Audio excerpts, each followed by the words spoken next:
Hello प्रिय मित्रहरू सबैलाई दोपहरको नमस्कार छ। म यहाँ अहिले खप्रेल टिसिपीमा आएको छु। यहाँनिर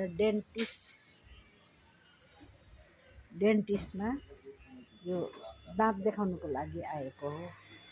यो दाँत पनि कहिले दुख्छ कहिले के हुन्छ, डक्टरलाई नदेखाइ हुँदै भएन। अनि यस्तै छ यहाँ यो खप्रेलको जग्गा हो। यो खप्रेलको जग्गा हो। अनि गाडीहरू चलिराखेको छ। यत्रो गाछीको मुनि यहाँनिर एउटा डेन्टिस्ट छ। यिनै म सधैँ यिनै म देखाउँछु। डेन्टिस्टको दाँत दुख्यो भने चाहिँ यहीँ आएर देखाउँछु। ल हजुरहरूलाई सम्झना याद गर्छ। By by.